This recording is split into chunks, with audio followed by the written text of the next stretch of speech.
স্টেডিয়ামমুখী জনস্রোত দেখে বোঝার উপায় কি 40 দিনের একাদশ বিপিএল খেলার চেয়ে ধুলানেই আলোচনায় বেশি ছিল। কাল ফাইনালের বিকেলে মানুষের ভিড় ঠেলে মিরপুর শেরেবাংলা স্টেডিয়ামে পৌঁছতে মনে হলো যত বিতর্কই থাকুক মাঠের খেলায় এবার সার্থক টুর্নামেন্টটা। এই যে এত দর্শক, তারা তো মাঠের বিতর্ক দেখতে আসেননি, এসেছেন খেলার টানে, 4 ছক্কার রোমাঞ্চে ডুব দিতে।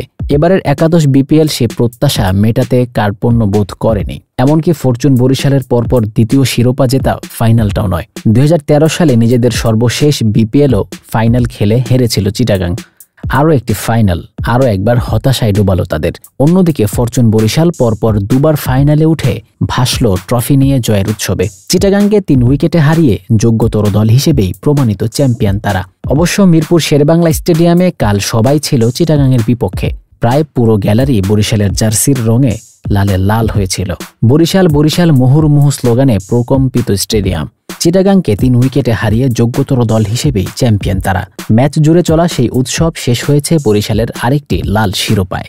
অথচ ওরকম প্রতিকূল আবহেও চিটাগাং শুরুটা করেছিল দারুণ। 2 ওপেনার খাজা নাফে ও পারভেজ হোসেন মিলে প্রথম 5 ওভারেই তুলেছিল 51 রান। পাওয়ার প্লে শেষে 57 রান বিনা উইকেটে।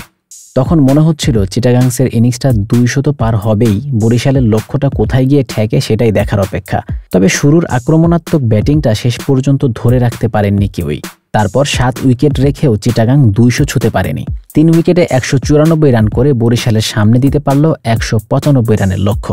11তম ওভারে 100 রান হয়ে গেলেও পাওয়ার প্লের পর কিছুটা কমে আসে চিটাগাংয়ের রানের গতি, যেটা আবার বেড়েছে 12তম ওভারে রিশাদ হোসেনের প্রথম 2 বলে নাফের 2 ছক্কায়। প্রথমটিতে তো 37 বলে 50ও হয়ে যায় পাকিস্তানি এই ব্যাটসম্যানের। নাফের সঙ্গে 12.4 ওভারে বিপিএল ফাইনালে সর্বোচ্চ 121 রানের ওপেনিং জুটির পর ক্লার্কের সঙ্গে দ্বিতীয় উইকেটেও পারভেজ গড়েছেন 40 বলে 70 রানের জুটি। 3 ছক্কা ও 2 চারে ক্লার্ক 23 বলে 44 রান করে ফিরে গেলেও 30 বলে 50 করা পারভেজ অপরাজিত ছিলেন 49 বলে 78 রান করে। 3 ছক্কার সঙ্গে মেরেছেন 2 বাউন্ডারি।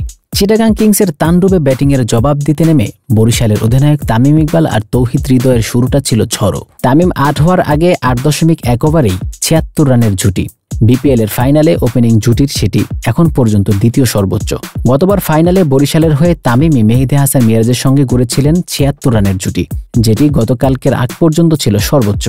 গত ম্যাচে পারভেজ নাফের ওপেনিং জুটি অতিক্রম করে গেছেন সেটিকে। তামিম হৃদয় যতক্ষণ উইকেটে ছিলেন চিটাগাংয়ের তালে তালে এগোচ্ছিল বরিশালের ব্যাটিং। পাওয়ার প্লেতে তারাও করল কোনো উইকেট না হারিয়ে 57 রান। তামিমের ব্যাট থেকে এসেছে 29 বলে আক্রমণাত্মক 54 রান। আর তৌহিদ হৃদয় করেছেন 28 বলে 32 রান। তবে মিডল অর্ডারের কায়েল মায়ার্সের 28 বলে 46 রানের আরেকটি ঝড় যদি না হতো তাহলে পরিস্থিতি কঠিন হয়ে দাঁড়াতে পারত বরিশালের জন্য। সঙ্গে মুশফিকের 9 বলে 16, বিশেষ করে শেষের দিকে রিশাদের 6 বলে অপরাজিত 18 রান। 3 বল বাকি থেকে শিরোপার উৎসবে ভাসায় বরিশালকে। হোসেন তালাতের করা শেষ ওভারে 8টি রান দরকার ছিল বরিশালের জন্য। প্রথম বলে ছক্কা মেরে শুধু আনুষ্ঠানিকতাই বাকি রেখেছিলেন রিশাদ। পরের বলে 1 রান এবং 1 বল পর তালাতের আবার হোয়াইট। ম্যাচ শেষ ওখানেই। শেষ একাদশ বিপিএলেও যেটিকে আরো বর্ণময় করেছে ম্যাচ শেষ হওয়ার লেজার শো। বরিশালের লাল উৎসবটাও তাতে হয়ে গেল আরো বর্ণাঢ্য।